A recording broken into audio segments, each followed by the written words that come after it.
healed me from a 12-year struggle with bulimia. I struggled with an eating disorder mindset starting at the age of 9 years old. When the eating disorder mindset started to when I was healed, which was when I was 28, was 19 years. I almost struggled for a full 20 years. I do believe the eating disorder mindset planted the seed that led to bulimia, and I think it's important to be able to identify the eating disorder mindset. Because I struggled with bulimia on and off, it wasn't like I was constantly bulimic. I'd have a good month, I'd have a good few weeks, I'd have a good day, and then I would fall back into it. It was because of the mindset that was planted in my mind at 9 years old that I equated my self-worth with the way I looked and my ability to be loved with the way I looked. When I formed that bond, it also fed into thoughts and behaviors that even when I wasn't actively living in the eating disorder, I was glorifying disordered eating as a means to modify the way I look. What I mean by an eating disorder mindset is that I tied my value with my weight, I tied my value with my looks, and I created this goal weight that was from nowhere. It was out of thin air. It wasn't like someone had told me that was my healthy weight. I just decided that I had to be a certain weight, and if I wasn't that weight, I wasn't good enough. That was not a healthy weight for me. It was not a healthy weight for my height, my body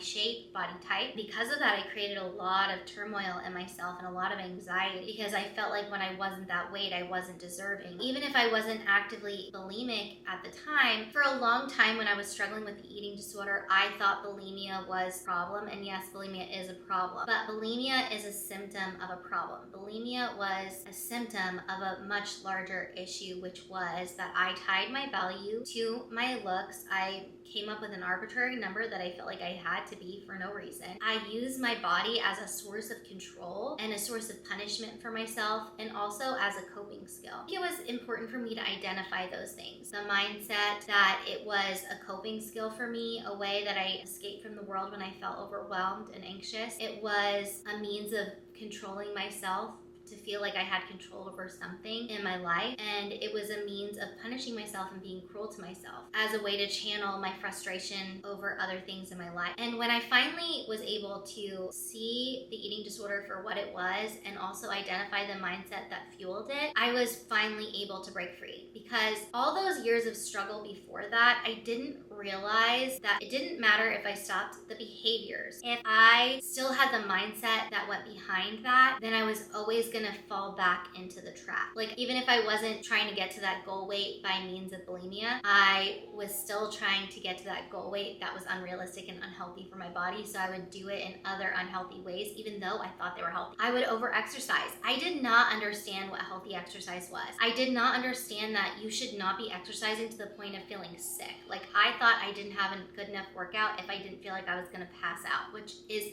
the absolute opposite of what a workout should be. Now I don't even work out even close to half as hard as that is, and I feel like I'm in more consistent, better shape because I am gentler with myself and I'm more consistent because I'm not over exercising. I also would get into these bad diets because our culture and society is always telling us a new healthy way of eating, and this healthy way of eating will, make you the best version of yourself. I do believe that the food that we put in our body affects us, but I also believe that we need to have a balanced diet. Like, having carbs, protein, and fat are all a good thing as long as it's in moderation. Those things all work together for you to be healthy. And I would follow these like crazy diets. Like, I was a non-processed vegan for a year, and it wasn't out of an eating I guess part of it was an eating disorder mindset, but a lot of it was because I had been told that was like the healthiest way to eat. I have health struggles. I have something called Addison's disease where I don't produce cortisol. I deal with chronic illness. I have a lot of health issues, and because of that, I had convinced myself that if I ate perfectly, I would heal myself, and that's true for some people. It was not true for me, and it ended up, even though I hadn't been symptomatic for like a year, it sent me right back into the throes of the eating disorder because if I wasn't following the diet perfectly, I would end up binging and purging and have all that black and white thinking. The majority of my formative years, from the time I was 9 years old until I was 28 years old, always having a complicated relationship with food, always having a complicated relationship with my body, which is the home that I live in. Taking care of your body and it feeling good is very important for every aspect of your life, and I did not feel good for the first 28 years of my life. That's probably how I ended up with chronic illness, because I was very abusive towards my body. I wasn't loving and kind towards myself or my body. And all those years of struggling with the eating disorder, it put me in a very dark place. It put me in a very dark headspace. I had heard things like, people with eating disorders always struggle with them. You're always gonna have to struggle with this. I think a lot of people say that to try and give you a pass, oh, if you're struggling, it's just gonna be a part of your life. But I found that to be very terrifying, because when I was really active in the eating disorder, it created so much misery for me. I was so deeply depressed, and I thought, if I'm gonna struggle like this forever, I don't wanna live anymore. And it made me very suicidal. I struggled with suicidal ideations from the time that I was 16 until I was 27 and a half. By the time I was 27 and a half, I was already in an outpatient treatment that was really helping me, and I started having hope for true recovery and a life without an eating disorder. But before that, I was in the trenches of it. I truly believe it was not only a physical battle, but it was a spiritual battle. I believe the devil had a hold over me when it came to that eating disorder. People get triggered when you talk about the devil for some reason. I've had so many people comment on videos about oh, it's not the devil. Okay, cool for you. But at the end of the day, there is spiritual forces at work. And I do believe, especially suicidal ideations are straight from the devil. And the reason for that is because the devil wants you to believe that God cannot redeem you from something. And God can redeem you. God can heal you. Healing is possible. Recovery is possible. In the trenches of the eating disorder, there would be days where I literally couldn't go 10 minutes without binging and purging. I just was constantly doing it because I hated my life so much, and I felt so helpless that I couldn't handle any feelings or emotions. I just had to escape into the eating disorder to get through a moment of my existence. When I wasn't binging and purging, I was abusing alcohol because I was so unhappy in my life, and I felt like I had no skills and no ability, and I didn't even understand that it was skills. I just thought I was completely worthless. I thought I was completely helpless. I thought I would never overcome these struggles, and I hated myself. Of course, when you're living an existence like that, why would you want to live? So one day, I was truly worried I was going to kill myself. I was living in Philadelphia at the time. I had been living that life of binging and purging 24/7, and then getting wasted almost every night of the week. I was abusing alcohol, and I was abusing myself, and I didn't know how to live. I couldn't get out of it, and I was so scared. I was so scared because I knew if I went home that day, I would kill myself. It was after classes, and instead of going home, I walked to a rectory. It's especially incredible because at the time I wasn't going to church on Sundays. I didn't have any kind of faith. I believed in God. I've always believed in God. I never was a full atheist, but I didn't have a relationship with God at all. I didn't have any understanding of how to live my life with God. All I knew was I was going to kill myself if I went home, and I didn't know what else to do, so I walked to a rectory. I've never done this before or after. It was my guardian angel. It was the Lord saved my life. I think about it now, and I'm just so grateful. I'm telling you, an angel pushed me to this rectory. And I rang the doorbell, and a priest answered the door, which is also actually really rare for a priest to answer like that. I broke down crying, and I told the priest that I needed someone to talk to because I wanted to kill myself. And I was afraid if I went home, I would kill myself. And I broke down to this priest, and he sat and talked to me for at least 2 hours. I told him all my problems, everything I was struggling with, and he helped me make a plan for my life. It wasn't just the eating disorder. I felt so lost in every aspect of my life, and I didn't feel like I had anyone I could talk to or turn to help me. This man that did not know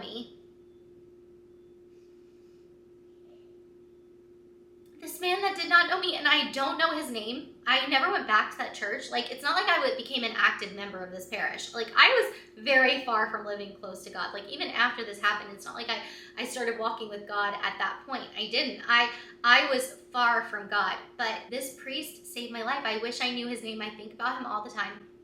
I pray for his soul all the time because I know I would have killed myself. And no matter where you're at, no matter what you're struggling with, never look at that as an option, because it's not. Something that I remind myself now is at that moment, I really didn't believe there was a future for me. I really didn't believe there was a way forward for me to be living my life in a joyful way. And now I'm 36 years old, so at the time I think I was 19, so 17 years later, I have a beautiful life that I will be so relieved. I would have been so relieved if I could just, like me now, could just show up to her then and be like, it's all gonna work out, it's all gonna be okay. But in that moment, I literally saw a wall where there was no wall. Sometimes we think that there is no way forward when there is always a way. The Lord says, I am the way, the truth, and the light. Like, the Lord will show you the way. We may not be able to see it, but He sees it. He sees everything. He knows everything, and He will lead you out of something. I am just so grateful. I am so grateful that that priest saved my life. I'm so grateful that my guardian angel pushed me to that rectory. I still am amazed by it because it's not something I've done before or after. Like,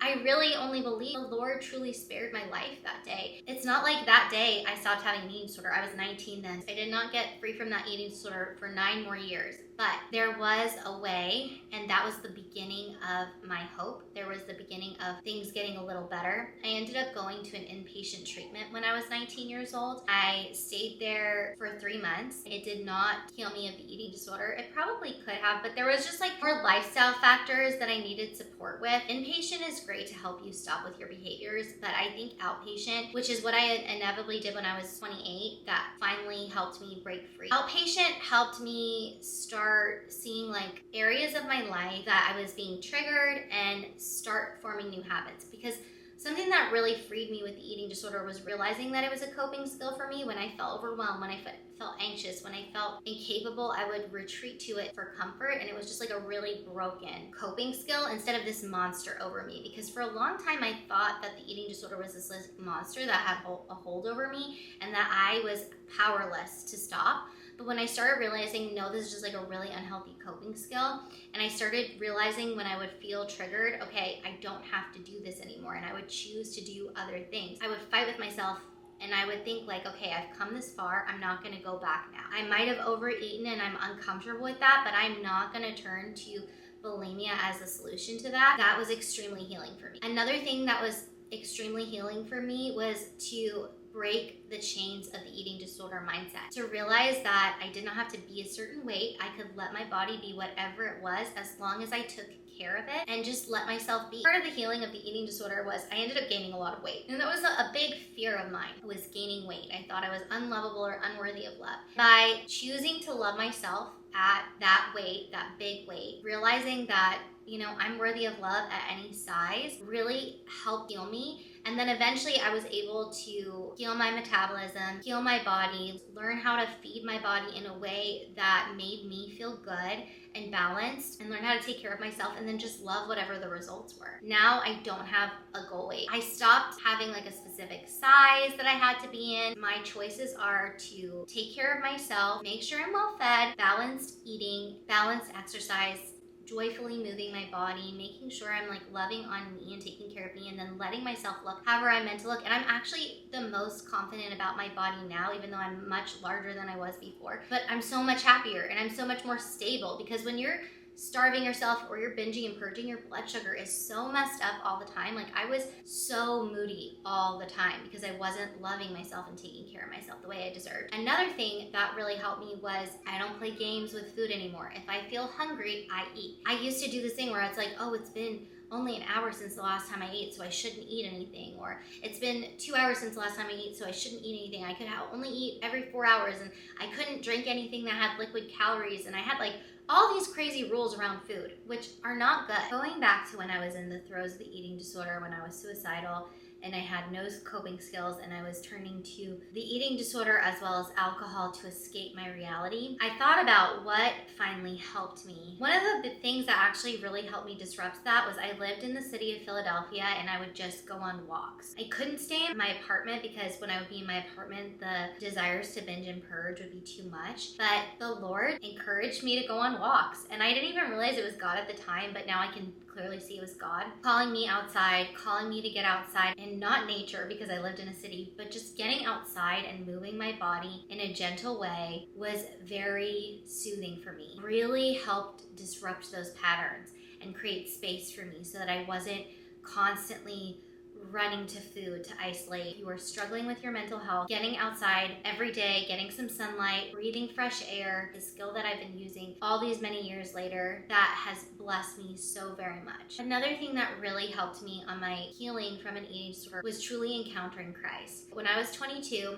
I became a camp counselor in the Rocky Mountains. It was a Catholic camp. At the time, I wasn't really living my faith, but I considered myself Catholic, and then I went to this camp as a counselor because I honestly thought it would be a great adventure. It was a great adventure, but really the Lord transformed my life, made me fall in love with Him. I met all these people that truly love the Lord, and being surrounded by people that truly love the Lord, also receiving the sacraments on a regular basis, praying the rosary every day, all those things, plus going to regular confession, really transformed my heart from the inside out. To have a relationship with the Lord is the greatest gift that you can ever give to yourself. A habit that I had developed from that camp was they had regular adoration. I had never been to adoration before. I honestly didn't even believe in the real presence of the Eucharist, not because I didn't believe it. I didn't even know it was a thing. I didn't know that Jesus was physically present in the Eucharist, even though I had been raised Catholic my whole life. When I realized that Jesus was fully present in the Eucharist, I fell in love with not only the Eucharist, but adoration. That summer taught me to start going to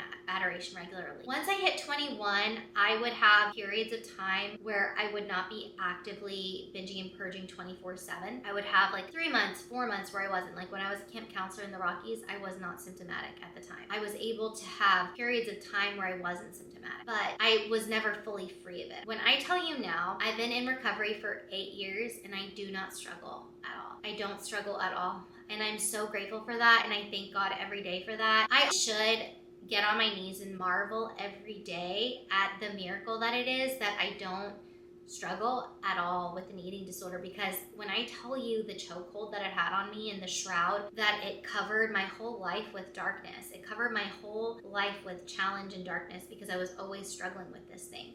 I would have good seasons and I would have bad seasons, but it was something that was like always looming over me. Healing is 100% possible. I prayed for healing for so many years. So it's not like you can just like snap your fingers and it'll happen, even though for some people it might. I believe that grace is a two-way street. You have to be willing to receive what God's trying to offer you. God is trying to bless you all the time. God's trying to speak to you all the time. God was trying to speak to me all those years in Philadelphia when I was in so much darkness. But I was rejecting His call for my life. Only through the grace and mercy of God was I able to start making better choices. The thing that's beautiful is the closer you draw yourself to the Lord, the better you are at hearing His promptings for your life, the more you're able to understand the voice of God versus your own voice. The voice of God versus like the demons that are tormenting you. God is so good. God is so loving, and sometimes that can feel so outside our understanding or our own experience that we don't know how to receive Him and His love. The Lord is still trying to teach me how much He loves me. That is something I really struggle with, is receiving the Lord's love. It's not because God's not offering it to me all the time. It's just because my understanding of love has been very broken in the past, and it takes time to heal that. It takes time to disarm yourself. The Lord's never done anything to deserve you not to trust Him, but human beings have, and sometimes we can confuse human character for God's character. And God's character is so good and so loving, and it's so outside of our understanding. Developing that strong relationship with Christ really helped me, and then I started going after that. So from the time I was 22 to the time I was 28 and beyond, I started going to adoration regularly, especially if I was really struggling. I started getting myself in the presence of the Lord because I knew that when I was struggling, I was separating myself from God. I was feeling farther from God than I wanted to be, and I needed to put myself in His presence and be close to Him to hear His voice. And I'm still like that. When I'm going through a really hard time, I know that my fear is louder than my ability to hear the Lord, so I bring myself closer to Him so that I can hear Him more clearly. And it always works. It's not like I always have miraculous events when I go to adoration, but being close to the presence of Jesus in the Eucharist is such a powerful way to pray. Such a great opportunity for grace. I hope this video put into perspective that God can do anything, God can heal anything, help give you some tools on how to develop a closer relationship with the Lord so that you can receive healing from whatever you're struggling with. There is nothing that God can't do. If you like this video, please give it a thumbs up and subscribe to my channel. I make videos on living a Christ-centered life, and I hope to see you next time. Bye!